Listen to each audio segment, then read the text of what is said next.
Grande Deus, grande Deus, eterno. Amado, numa Santa Ceia, para nós é muito importante a gente lembrar por que tem a Santa Ceia, para que serve a Santa Ceia, né? Qual o propósito de nós fazermos um culto separado dos outros cultos, né? Tem gente que fala assim: por que o senhor já não coloca no domingo à noite, que já tem culto, coloca a ceia junto e a gente economiza tempo?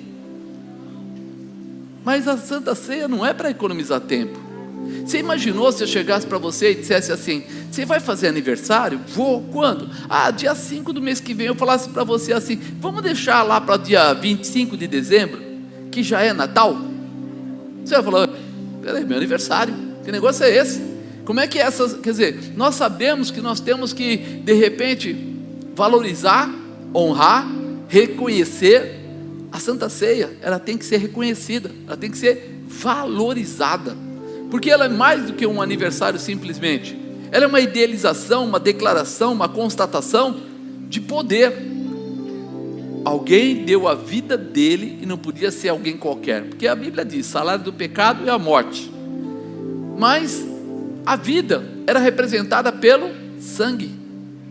Então, se não houvesse derramamento de sangue, não haveria perdão de pecados. E aí ele faz o quê? Se torna o Cordeiro Santo que tira o pecado do mundo.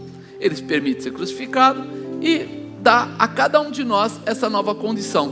Como filho de Deus, tem esse poder. Então, quando eu olho para a Santa Ceia, eu falo: peraí, eu preciso aprender. Diga: eu preciso aprender. Isso é muito importante. Tem coisas que as pessoas às vezes falam assim: eu vivo há tantos anos e não consigo aprender. Mas essa é importante. Essa a gente precisa aprender, porque vai trazer transformação para a nossa vida, para a nossa estrutura.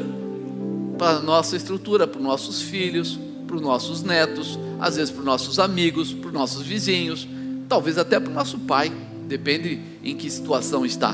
Nós seremos aqueles que vamos abençoar. Então eu coloquei como tema: aprender com um vencedor. Aprender com um vencedor é sempre mais fácil. Por que existem tantas escolas? Por que você acha? Porque nós tínhamos duas maneiras de aprender. Uma é descobrindo cada situação. Eu até coloquei: a primeira é você pagar o preço e tentar descobrir por conta própria.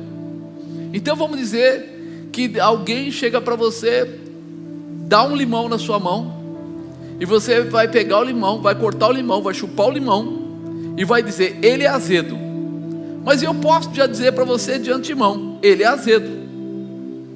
Você já vai se preparar, já vai misturar talvez com água ou qualquer outra coisa, um refrigerante, e aí de repente pode até na água colocar açúcar, dar uma equilibrada, porque você adquiriu conhecimento e por isso você tem uma realização totalmente diferente. Agora imagina uma pessoa que vai fazer um bolo. Quem já viu alguém fazer bolo aí? Ele vai em cima da mesa e ele coloca lá 2 ovos, coloca lá um saco de farinha de 1 quilo, coloca isso, ele deixa tudo separado e depois ele começa o trabalho, dissolve o fermento, faz isso. Mas você reparou que tudo tem uma quantidade certa? Agora imagina você: eu te coloco na mesa 1 dúzia de ovos, 3 sacos de farinha, coloco um monte de coisa lá e digo para você: faz o bolo. E aí você vai falar: tá bom, eu vou fazer. Só que você vai ter que tentar descobrir o quê? Qual a quantidade de cada produto. E a gente vai ficar um tempo, vai perder horas, dias, às vezes vai perder tempo e produto, porque pode estragar as coisas, porque você só vai saber se aquela massa cresceu depois que ela crescer, só vai saber se ela ficou boa assada depois que ela assar. Agora, você já viu algum bolo depois de assado voltar a farinha? Não volta, já foi, perdeu. Então nós começamos a entender, quando nós temos informação, quando a gente tem alguém que é vencedor, né? Você vai lá e fala para sua vovó, para sua mamãe, para sua titia, para alguém mais experiente, e você fala assim: como é que a senhora faz aquele bolo que embaixo fica aquele creminho, em cima fica aquela massa, como é que faz assim? Ela fala: isso eu faço assim, faço assado. Aí ela dá para você tudo, inclusive os tempos que fica descansando ou assando ou qualquer coisa. E aí você rapidamente vai lá, faz aquilo que ela ensinou. Hoje tem 1000 maneiras de ensinar e você consegue, porque você pegou uma informação de alguém que experimentou, que passou, que gerou e que aconteceu. Foi provado e aprovado. Então, vem para você de uma forma especial. Quando você entende isso, você fala assim: peraí, eu vou pegar a receita pronta, então eu vou olhar para quem? Eu crendo dessa maneira, eu vou olhar para Jesus. Mas por que eu vou olhar para Jesus? Porque ele ficou aqui pouco tempo na terra. Eu digo tempo de ministério, né? 3 anos foi o ministério dele todo. Quem aprendeu medicina em 3 anos? Ninguém. Quem se tornou um grande advogado, né, com uma faculdade de 3 anos? Também não conheço ninguém. E aí você começa a ver que aqueles 3 anos para ele foram objetivos, determinados. Ele sabia o que ia fazer, ele tinha um propósito. Com aqueles 3 anos ele treinou algumas pessoas, poucas pessoas, pode ser quantidade, que se tornaram milhões de pessoas. Mas ele não treinou só pelo fato de treinamento, ele treinou para dar a eles vida, e vida em abundância. Ele deu a cada uma daquelas pessoas a direção certa para uma grande vitória. Crendo desta maneira, nós entendemos que aprendemos sempre. Então, peraí, João 16:33: tenho-vos dito isto, para que em mim tenhais paz. No mundo tereis aflição, mas tende bom ânimo, eu venci o mundo. Ele está dizendo para você: se você quiser, você me segue, você vem comigo, e você vai vencer o mundo também, porque eu venci o mundo, vós vencereis também. Então tem 2 maneiras. Uma é a pessoa passar, e a gente encontra muita gente que passa na vida sofrimentos, mais sofrimentos, teve, né, mais de um casamento, às vezes se envolveu com dependência química e aquilo tudo, e quando chega lá na frente, nos 40, 50, ele fala assim: agora eu entendi, eu não quero mais isso, eu não quero mais aquilo, agora eu quero uma vida familiar, eu quero uma vida... Ele passou todos aqueles anos para entender que aquilo não era bom. Mas Jesus está dizendo aqui tão claramente: tenho-vos dito isso para que em mim tenhais paz. Você quer ter paz?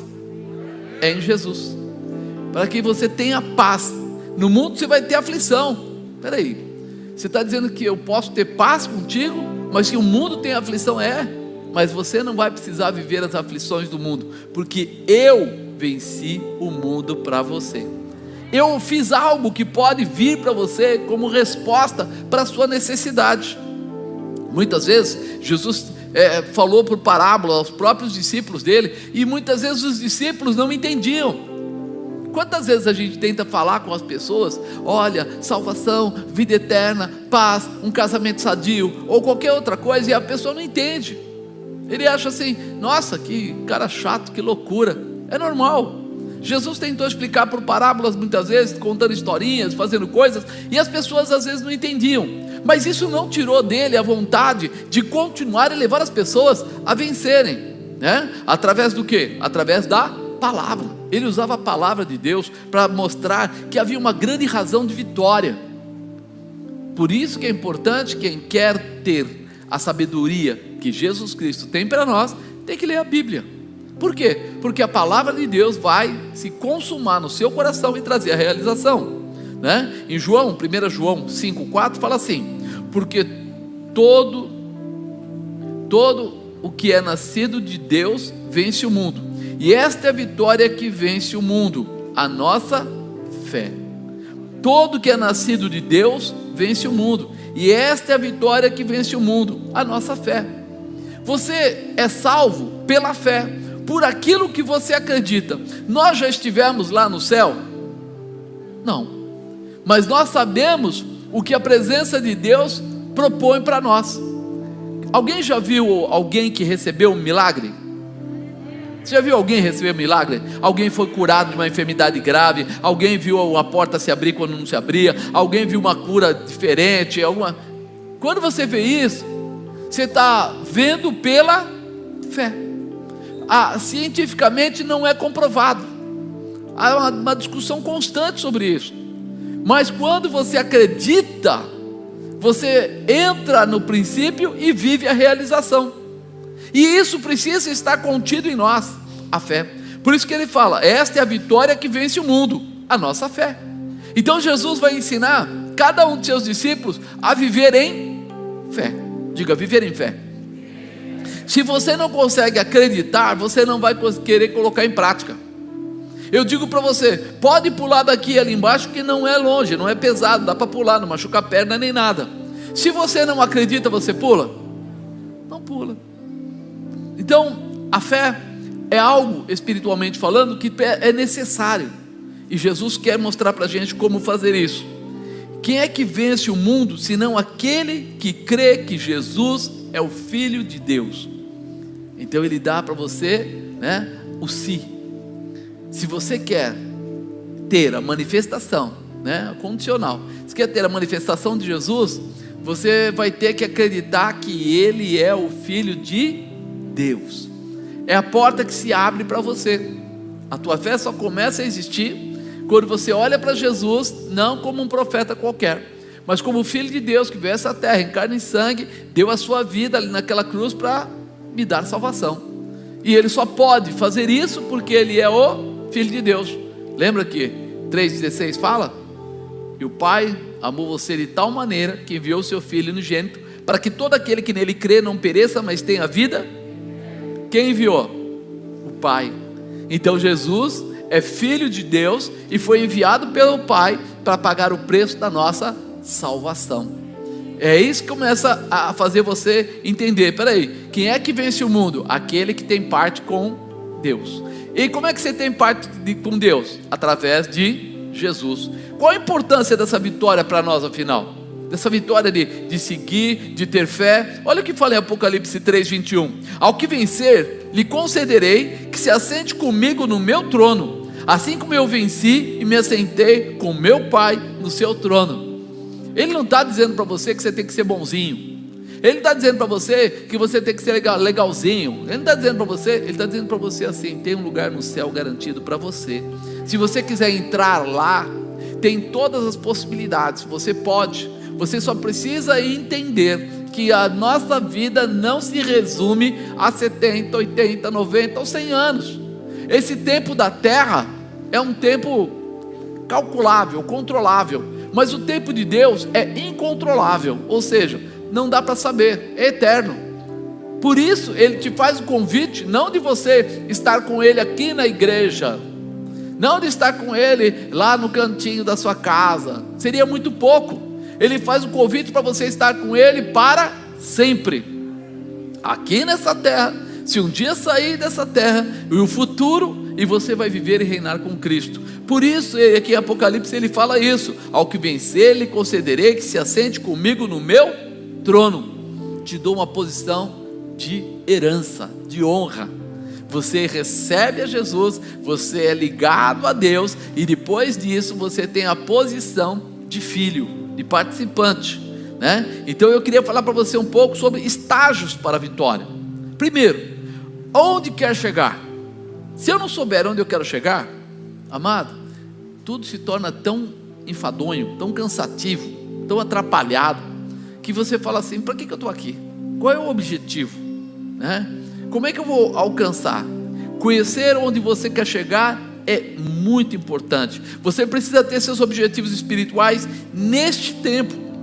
Seus objetivos espirituais, para você chegar na presença de Deus, primeiro você precisa ter vontades aqui, desejos aqui, projetos aqui, porque é a base da realização. É hoje, é agora, é já. A gente está falando aqui da Santa Ceia, e a gente olha lá e fala assim: nossa, o suco da uva, e fala assim: aquele pão representa a carne de Jesus. É uma representação, por quê? Para que a gente lembre de tudo que foi feito. É a sombra das coisas passadas.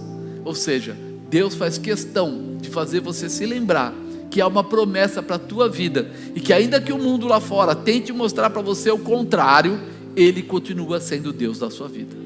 Ele continua, Ele quer continuar manifestando a glória dEle sobre você. Então, todos sofreram transformação no caráter físico e espiritual.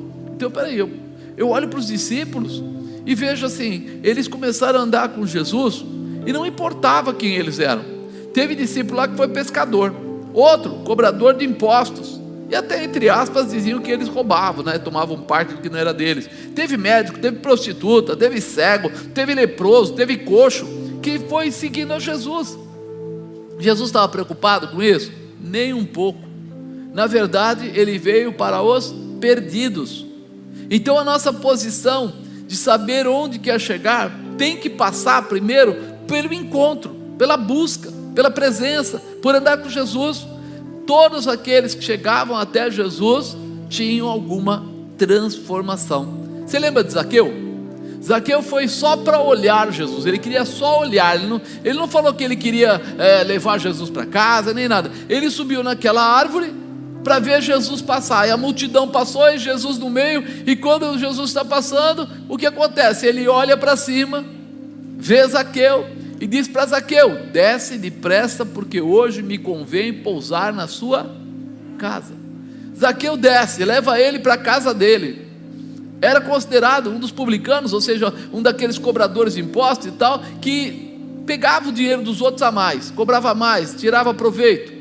Mas quando chega na casa dele, e ele olha para Jesus e tem aquele encontro com Jesus, a primeira coisa que ele fala é: se eu defraudei, vamos usar uma palavra de hoje, se eu roubei, se eu prejudiquei alguém, eu devolvo 4 vezes mais. E ele ainda fala outra coisa que é muito forte: hoje dou metade dos meus bens para os pobres. Ele estava falando que ele ia dar metade dos bens dele para os pobres e ia devolver para quem ele prejudicou 4 vezes mais. O que Jesus falou? Ô seu pilantra, você está querendo dar desperto agora? Hoje veio salvação a esta casa. Por que Jesus falou isso? Porque ele percebeu a transformação no caráter físico e espiritual. Naquele momento ele percebeu que Zaqueu recebeu esse toque, que Zaqueu estava procurando por ele, e essa procura por ele era muito mais profunda do que só olhar. Parecia que era só olhar, mas quando Zaqueu olhou e teve a liberdade de confirmar quem era Jesus, ele não quis mais ser o mesmo. Por isso a importância de saber onde eu quero chegar, porque toda vez que eu tiver um encontro com Jesus, eu vou chegar à presença de Deus, eu vou ser transformado, eu vou ser restaurado, né? Segundo, como chegar lá? Como você pretende chegar?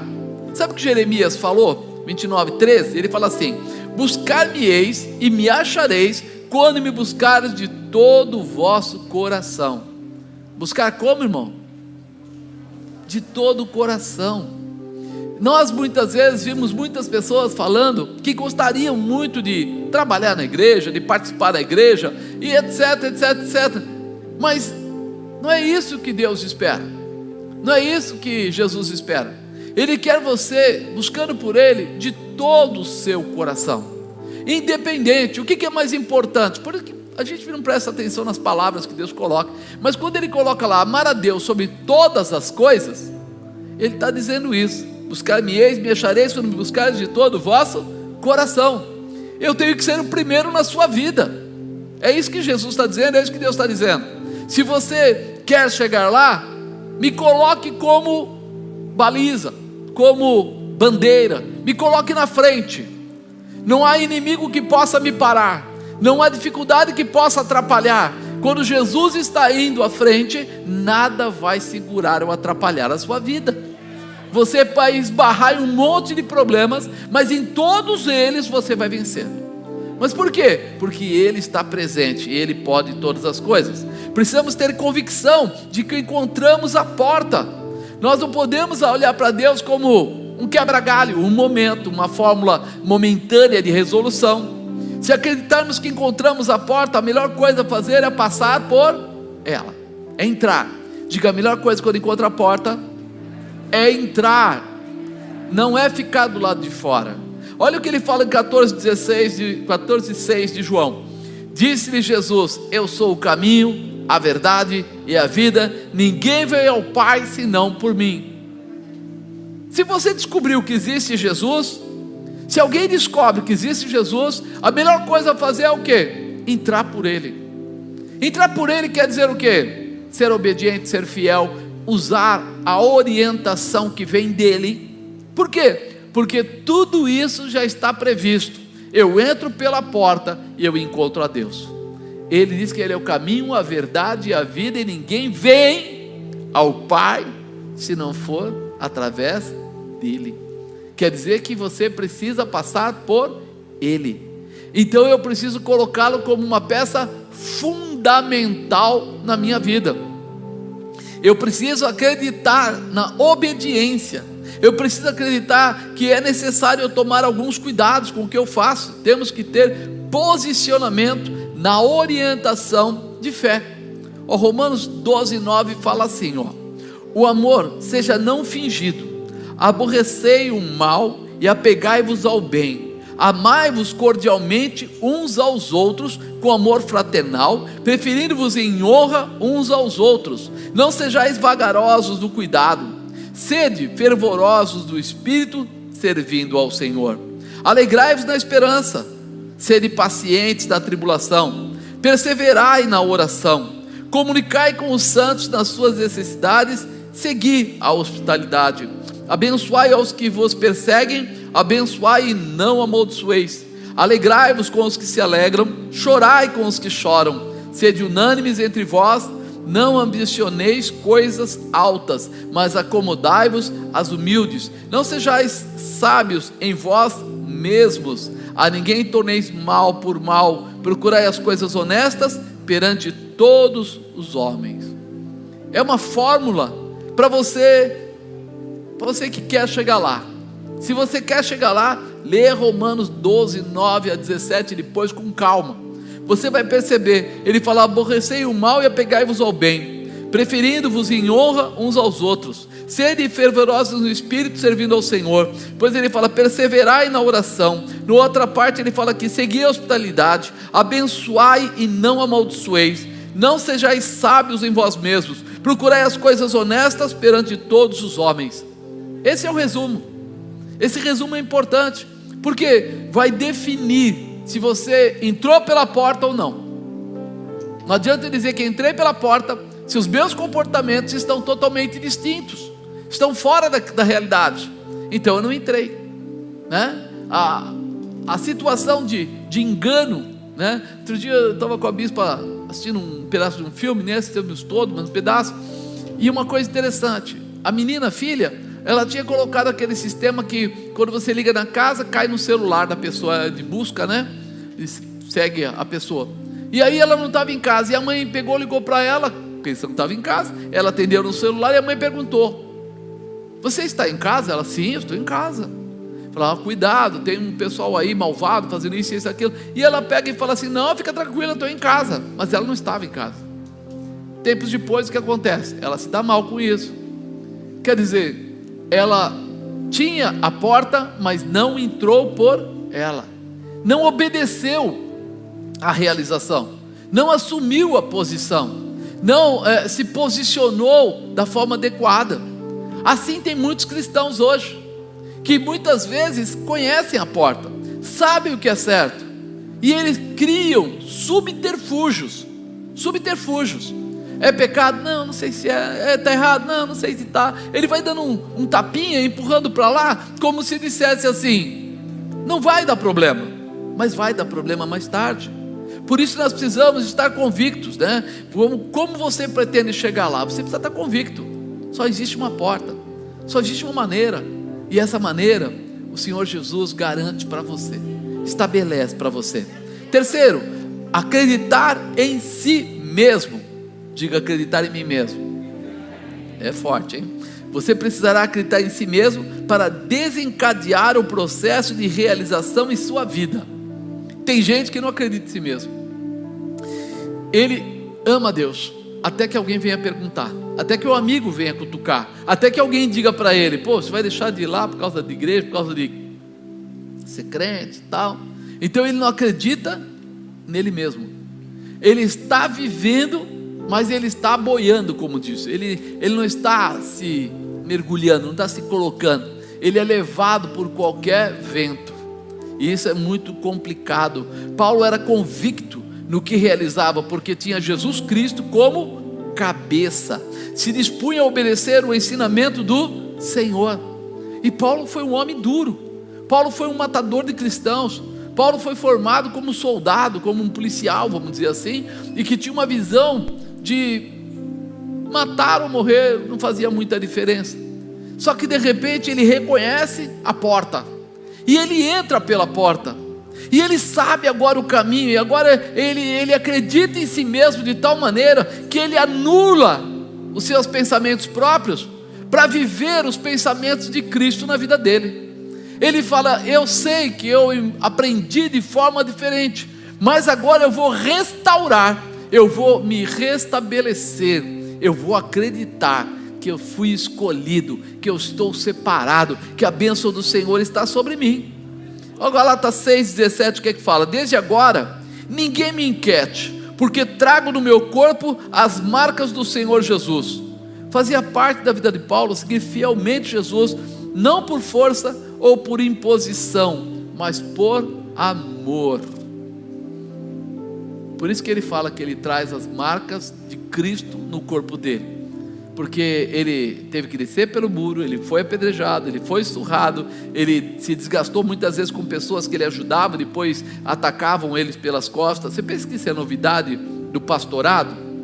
Paulo conta na palavra dele, falando de algumas pessoas lá, como eles agiam, como eles traíam, como eles fingiam que estavam com eles, mas depois montavam, coisas erradas, falsos testemunhos e etc, palavras até que não estavam na Bíblia. Está lá, se você ler a Bíblia está lá. Só que ele não mudou por isso. Ele teve momentos de aflição, mas ele não mudou por isso, porque ele acreditava em si mesmo, ele acreditava que ele tinha encontrado a porta verdadeira, e que ele tinha entrado por essa porta, e que ele ia viver todas as promessas de Deus para a sua vida. Ele tanto acreditava nisso, irmão, que quando ele foi preso e foi levado naquele navio, está lá em Atos 28, quando você lê lá, você vê assim, ele foi levado, quando o navio estava lá, foi a pique, e a primeira coisa que eles deveriam fazer é matar as pessoas, os presos, e acabaram não querendo matar ele, por ver que ele era uma pessoa, cheia de Deus, e ele chega até a ilha, e quando ele chega na ilha, ele vai lá montar uma fogueira, e quando ele está montando a fogueira lá, coloca fogo e tudo, sai uma serpente e morde a mão dele, pica a mão dele, e aí todo mundo fala: esse homem é um maldito, porque estando lá no navio era para ter morrido lá, porque era preso e o navio naufragou, e eles deixaram ele vir aqui. Chega aqui, a cobra pica ele, ele vai morrer aqui agora. E estavam esperando, segundo a Bíblia diz, que ele ficasse escuro, e caísse morto. Ao invés disso, a cobra caiu no fogo e ele continuou. Aí já começaram a falar que ele era então um Deus, mas ele fica na posição dele. Naquela ilha tinha um governador, e o pai do governador estava doente, muito mal, e ele vai até lá e ora pelo homem. O homem fica curado, ele acaba sendo curado. Naquela hora demonstra o que Paulo tinha como convicção na vida dele. Ele podia ter fugido, ele não fugiu. Ele podia ter se aproveitado de alguma situação, não. Ele vai até lá e cura o pai do governador, que estava agora ali, mantendo ele preso. Só que sabe o que o governador faz? Fala para ele assim: você vai ficar na minha casa, você vai comer na minha mesa, você vai ficar comigo. Ele, como preso, via melhor que muita gente em toda aquela ilha. Por quê? Porque o amor de Cristo é isso, irmão. Ele não vai te tirar das pelejas, mas Ele vai te colocar num alto retiro, numa posição de privilégio no meio da peleja. Por isso, quando você acredita em você mesmo, ninguém vai dizer para você: é hora de fugir, é hora de enganar, é hora disso, é hora daquilo, você está se esforçando demais. Você vai fazer o melhor para Jesus, porque você acredita no amor, na misericórdia e no projeto que Ele tem para a tua vida.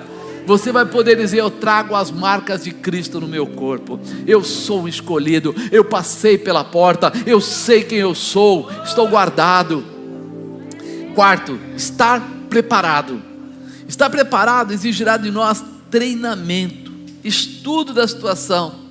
Você está disposto a conhecer a palavra, proceder na oração, buscar os dons, seguir os seus líderes fielmente, sem rebeldia, ser talvez dizimista, primiciante, Jesus andou com os seus discípulos dia e noite, como um curso intensivo. Ele andava com eles para que eles pudessem aprender, para que ele pudesse ensiná-los, para que eles estivessem preparados. Quanto tempo foi o ministério dele que eu falei agora há pouco? 3 anos. Em 3 anos ele precisava desenvolver essas pessoas, e eles aceitaram. Aqueles 12 aceitaram. Ele foi passando e chamando. Ele passou lá e falou para Pedro: vou fazer de você pescador de homens, vamos. Aí ele passou lá: André, vamos. Ele foi passando por cada um deles: vamos. Passou lá na coletoria, chamou Mateus: vamos. E eles não pensaram 2 vezes, eles foram. Quando isso acontece, né, a gente percebe assim, ele tinha que treiná-los, ele tinha que prepará-los. Amado, você quer ter intimidade com Deus? O que você está fazendo para ter essa intimidade? Você vai ter que se preparar, você vai ter que se liberar para isso. A gente sabe que tem que trabalhar? Sabe. A gente sabe que tem que ir lá no mercado fazer compras? Sabe. A gente sabe que de repente nós temos que cuidar também da nossa família? Lógico, sem dúvida alguma. É uma declaração do amor de Cristo, cuidar da família. Espera aí, e eu não vou me entregar? Vai. Aí é que está a graça do negócio, é saber abrir o espaço. Porque se lá em Provérbios diz que há tempo para todas as, então há tempo para você adorar a Deus, se entregar a Ele. Você é que vai achar o caminho, você que vai achar a maneira, e isso é uma liberação que está dentro de você. É hora de você entender e se posicionar. Então eu preciso estar preparado para ter a vitória. 5º, semear para colher. Diga: semear para colher. Jesus deu a vida dele pela nossa vida. Ele semeou, por isso até hoje eu estou aqui pregando para você, e algumas pessoas aceitaram a Jesus aí durante esses anos todos, porque eu estou aqui fazendo o quê? Entendendo que eu preciso semear a palavra para colher vidas. Eu preciso semear comportamentos para recolher a santidade. Não existe outra maneira. A gente precisa andar nesse caminho. Seu esforço levará muitas pessoas a acreditarem em você, até servirem de apoio ao objetivo de Jesus firmado em sua vida, né? Jesus tinha aqueles discípulos, e eles se tornaram o quê? Seus apóstolos. Quando eles chegaram, André veio antes que Pedro, e ele foi contar para Pedro: eu encontrei o Messias. E Pedro ficou: está brincando, não é sério, não é possível. E ele foi até lá. Cada um deles foi chegando sem nada. Quem aqui não nasceu em berço evangélico, não era evangélico? Fazendo. Você chegou sem nada. Você chegou e foi chamado para conhecer a Jesus por alguém ou por alguma situação. E aí foi o que aconteceu. Do nada, cada um deles foi chegando. Só que à medida que eles tiveram um encontro com Jesus, lembra que nós falamos agora há pouco do encontro? Eles tiveram um encontro com Jesus, automaticamente já não foram mais os mesmos. Começaram a aprender a ver situações. Ah, mas teve dias que eles tiveram que levar puxão de orelha? Com certeza. Teve dias que houve confronto? Com certeza. Teve dias que houve correção? Com certeza. Mas em tudo isso, eles puderam se melhorar ou se aperfeiçoar. Então, quando Jesus olha para eles, olhou para um pescador, para um cobrador de impostos, para outro pescador, para algumas pessoas lá que, entre aspas, não tinham muita coisa. Tanto é que o maior susto daquele povo judeu era olhar para Pedro falando, olhar para aqueles homens falando e falar assim: eles eram indoutos, eles não eram cultos. Como eles conseguiam explicar tão bem a lei, explicar as coisas de Deus? Como é que eles conseguiam falar tanto do céu? Como é que eles conseguiam falar tanto de salvação, se eles não eram fariseus, se eles não eram formados, se eles não tinham a orientação clássica?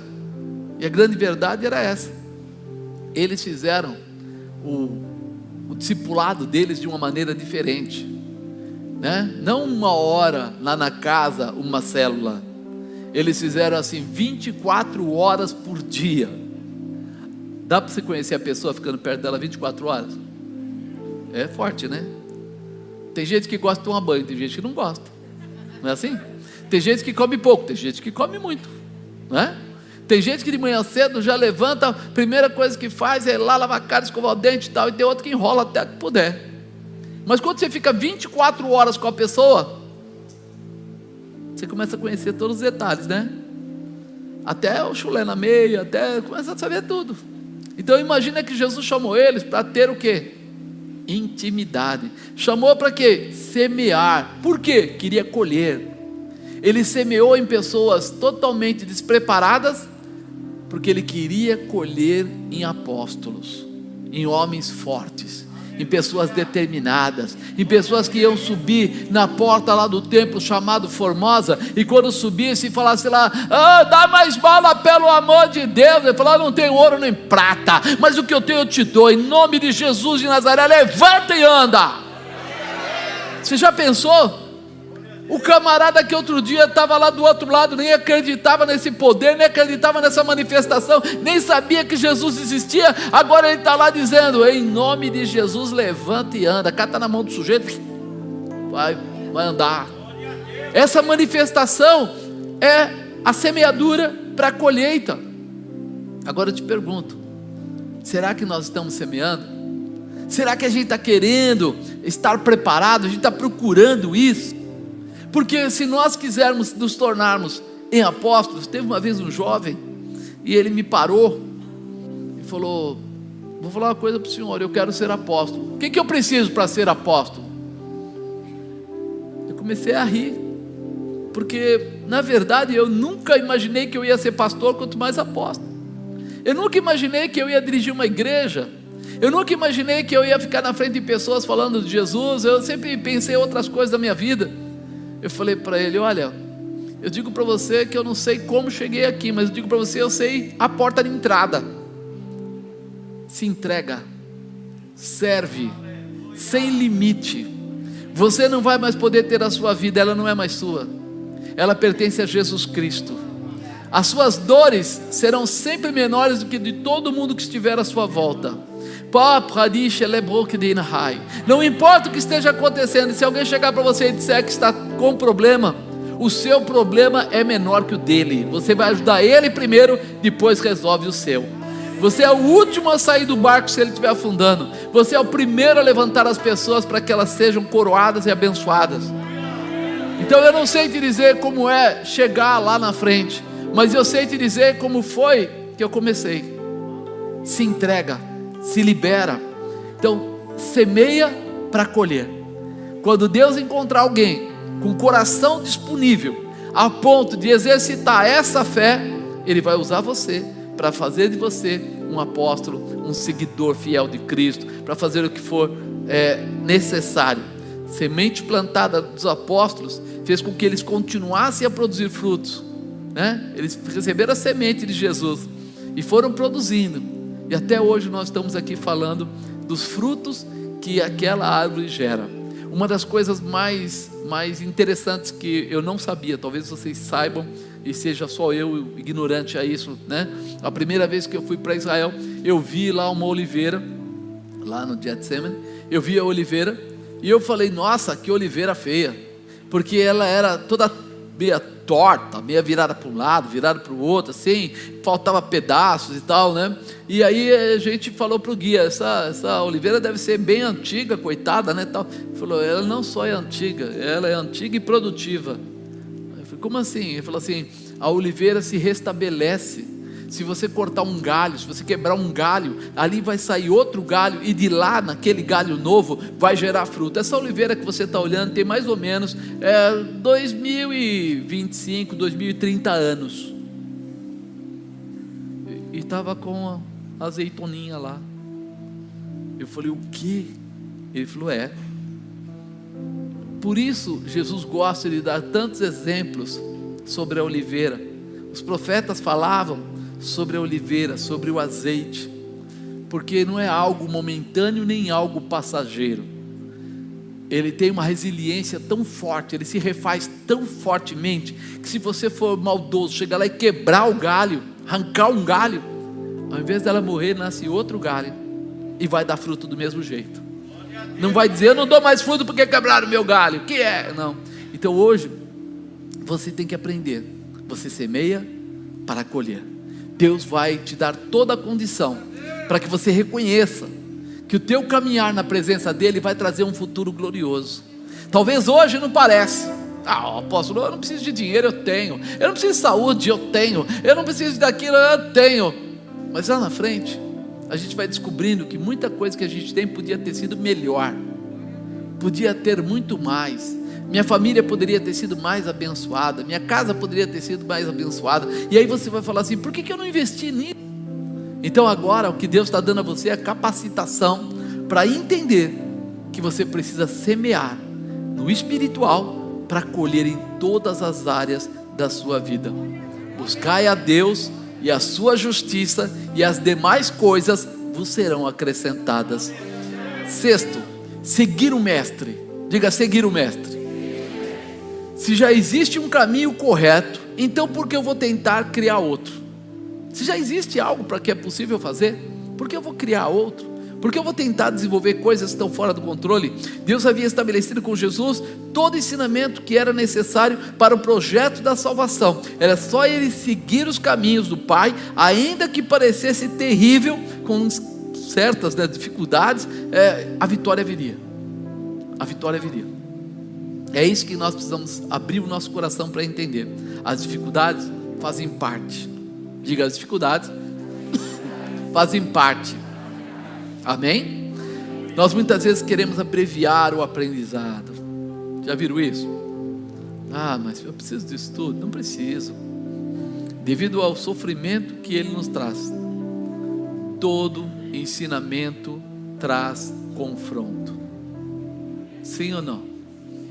Você de repente vai trabalhar e já chega perguntando: qual vai ser o meu salário?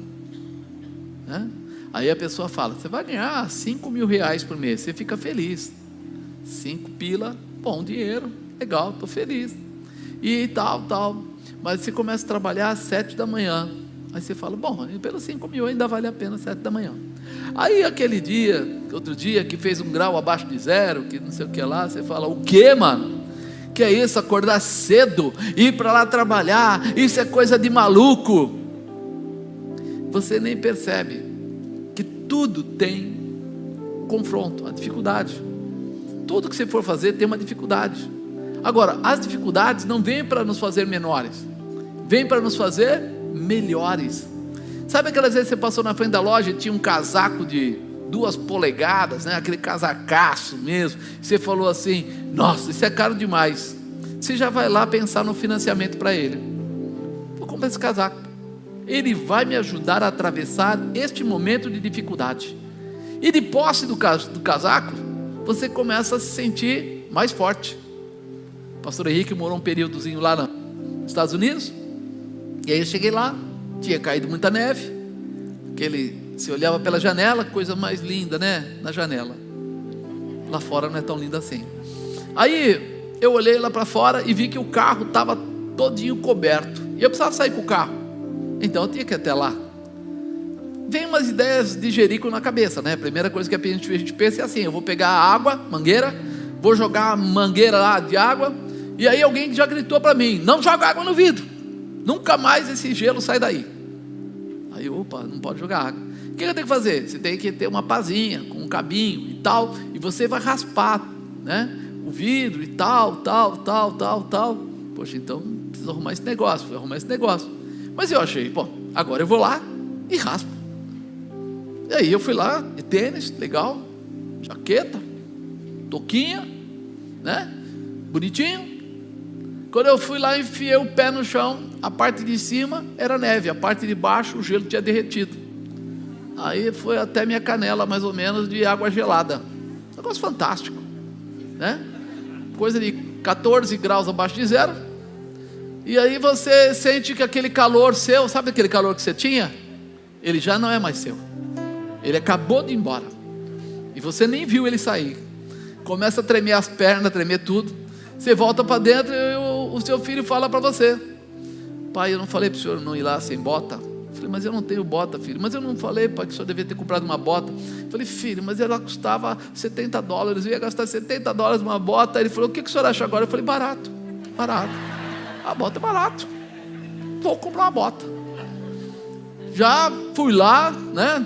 Tinha arrancado o gelo, arranquei o tênis, troquei a calça, coloquei outro, meia, fui até a loja.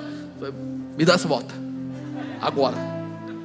Se você começar a entender que já tem uma orientação, e que nós fomos chamados para realizar coisas que pessoas já realizaram, os confrontos que vêm, não é porque eu sou diferente, é porque é para todo mundo. Alguns prestam atenção e obedecem, outros querem atropelar a situação. Ele falou para mim: não vá lá fora sem uma bota. Ele calça 41 por 42, negócio assim. Eu calço 38. Falei, que ridículo. Ridículo eu ir lá fora com uma bota 41 calçando 38. Foi um confronto, não foi? Eu acho assim, impossível alguém colocar o sapato do palhaço, né? Aquele negócio grandão. Era a melhor coisa que eu teria feito, porque não ia entrar água no meu pé. E depois eu voltaria, trocaria tênis, faria... O confronto, ele sempre mostra pra gente que tem gente que já aprendeu com a lição, e que nós não queremos aprender. Desobedecer pai, mãe. Quanta gente já deu? Eu nem vou perguntar, mas muita gente já desobedeceu. Na velhice está dizendo é verdade, eu era terrível e tal. Mas passa ano, vem ano, e os jovens vêm, o que eles fazem? Desobedece o pai e a mãe. Por quê? Porque é aquele momento de eu quero ter o meu confronto próprio, eu quero viver o meu confronto, eu também tenho que ter as minhas experiências, não é isso? Só que às vezes machuca muito, fere muito, deixa marcas e etc. Agora, se eu seguir o mestre, nós muitas vezes queremos abreviar o aprendizado devido ao sofrimento que nos traz, mas toda antecipação poderá cortar, atrapalhar a realização do Senhor em nossas vidas. A gente não percebe que Deus está permitindo que a gente passe muitas vezes na prova, mas Ele quer que você faça o quê? Siga Ele, acredite, confie. Lembra que nós falamos? Viver pela fé. Eu estava assistindo um programa daqueles que passa na televisão de animaizinhos, e aí o rapaz foi lá e pegou um ovo que estava começando lá a já quase chocar, né? E ele quebrou a casca. E ele não fez por mal, ele achou assim: eu vou ajudar, né, o bichinho lá a sair da casca. E aí veio o veterinário e disse assim: você acabou com a vida desse bichinho. Ele falou: por quê? Eu estava ajudando ele, eu ia tirar a casca para ele. A casca é exatamente aonde ele se fortalece para ter condição de viver fora da casca. A luta dele para sair da casca é o que dá para ele energia, ou graça, ou poder, ou sei lá o que, para que ele saia de lá conseguindo vencer a dificuldade lá de fora. O tempo que ele leva, a força que ele acaba gastando, a maneira que ele ainda convive com aquilo, quando ele sai da casca ele consegue conviver do lado de fora. Está entendendo, crente? As dificuldades não vão te derrubar. Você tem um mestre, siga o mestre e a vitória é sua. Quando a gente olha para isso, ó, Lucas 22, 42, dizendo: Pai, se queres, passa de mim este cálice, todavia não se faça a minha vontade, mas a tua. E apareceu-lhe um anjo do céu que o confortava. Jesus falou isso: Pai, se queres, passa de mim este cálice, todavia não se faça a minha vontade, mas a tua. Jesus veio com um projeto para a terra? Veio, salvação. E o projeto da salvação passava pela cruz? Sim. A morte da cruz? Sim. Mas só que diz que ele suou gotas de... Então imagina a tensão que ele passou naquele momento. E aquele momento poderia ter sido suprimido, mas se fosse suprimido não haveria o que? A realização. Se ele não passasse por aquilo, por isso fala aqui, mas não, ele fala assim: não se faça a minha vontade, mas a tua. Nós temos tido muita vontade fora da Bíblia. Está na hora de a gente começar: Senhor, não se faça a minha vontade, mas a tua. Apóstolo, mas aí, olha o que ele diz aqui, a sequência: e apareceu-lhe um anjo do céu que o confortava. Toda vez que você estiver fazendo a vontade de Deus, você vai ter a manifestação de Deus ao teu favor. Ele vai mandar anjos para te confortar, para te dar força, para te dar graça, para te dirigir, para te dar sabedoria, se for o caso, para pelejar a tua guerra. Mas você vai precisar entender que esse conforto só vem para aqueles que fazem a vontade de Deus. Então é muito importante seguir o mestre, porque ele mostra para a gente, eu fui confrontado, eu passei dificuldade, porque tinha um projeto e eu segui com o projeto, mas eu não estava sozinho, eu estava sendo confortado, eu estava sendo abençoado. Por isso que é importante orar, aprender a orar. É importante ter a manifestação dos dons do Espírito Santo, falar em línguas, porque no meio da guerra é onde virá o teu conforto, quando você puder buscar a presença de Deus. Amém? Sétimo e último, perseverar na vitória.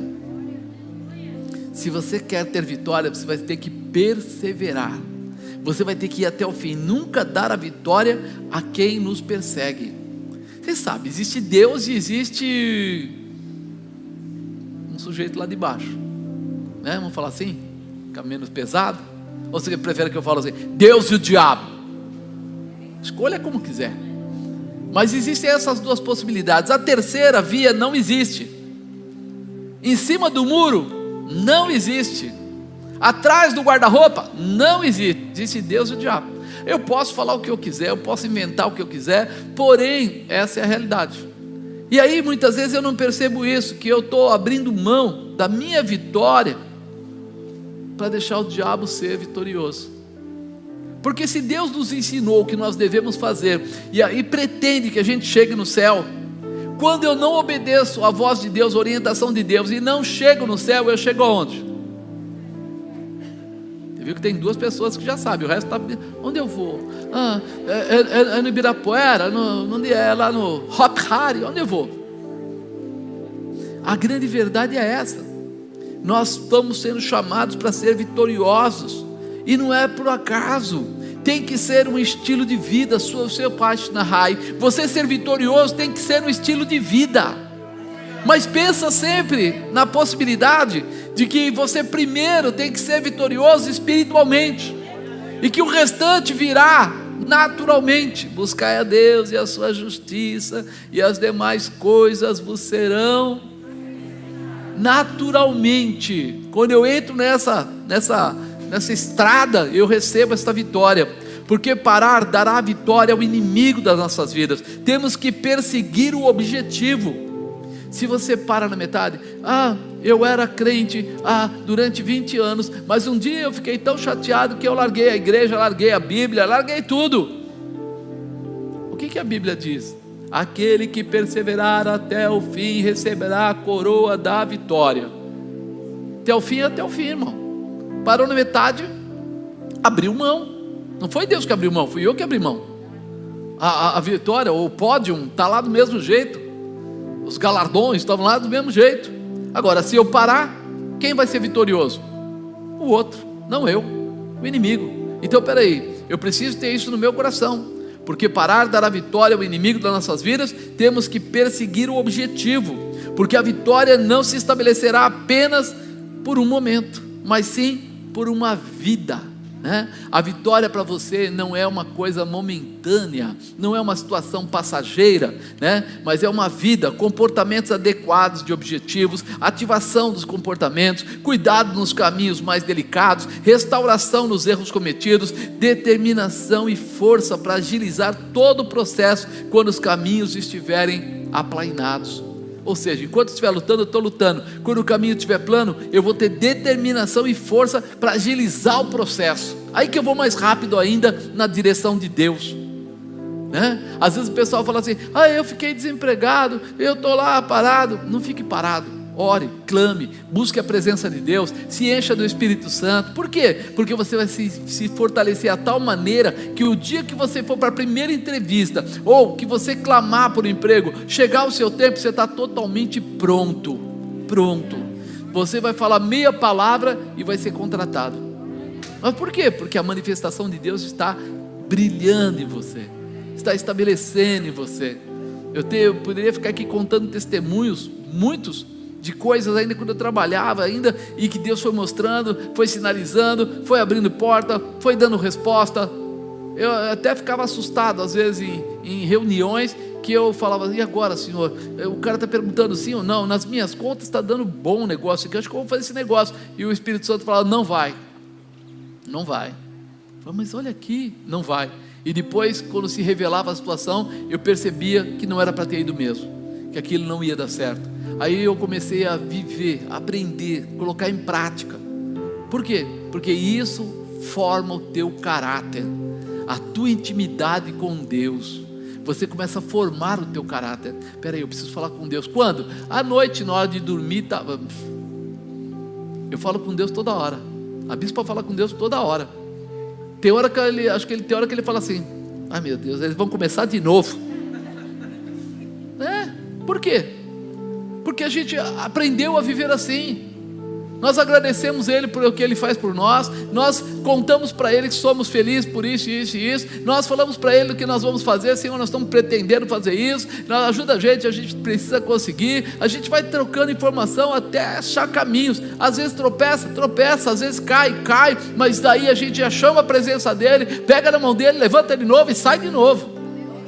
A nossa vida é uma guerra constante e nós aprendemos a ir de vitória em vitória. Essa é a proporção, essa é a expectativa. Meu irmão, nós não negaremos o fogo que nos foi entregue através do Espírito Santo. Você recebeu o Espírito Santo? Você aceitou Jesus, você recebeu. Então não nega fogo. Somos cheios do poder de Deus através do Espírito Santo, por isso recebemos os dons. Quando a gente busca a presença do Espírito Santo, os dons vêm por consequência. Eles vêm quase que naturalmente, e com os dons curamos, libertamos, restauramos, transformamos muitas vidas. Por isso a gente precisa estar atento. Nós precisamos aprender e usar como estratégia aquele maior vencedor, aprender com o vencedor, Jesus Cristo. Ele veio na terra, veio em carne e em sangue, e Ele mostrou para nós que Ele foi capaz de preparar, estabelecer e realizar. Ele foi capaz de entrar em confrontos e vencer. Ele foi capaz de passar a situação mais difícil, mas de ter o quê? A vitória. E então eu preciso conhecer os estágios da vitória. Primeiro, onde eu quero chegar. Segundo, como chegar lá. Terceiro, acreditar em si mesmo. Quarto, estar preparado. Quinto, semear para colher. Sexto, seguir o mestre. Sétimo, perseverar na vitória. É simples demais. Dá para todo mundo, pequeno, jovem, grande, adolescente, velho, todo mundo. Qualquer um pode fazer isso, porque o Senhor verdadeiramente está com você, para te ajudar, te apoiar, te fortalecer e te renovar.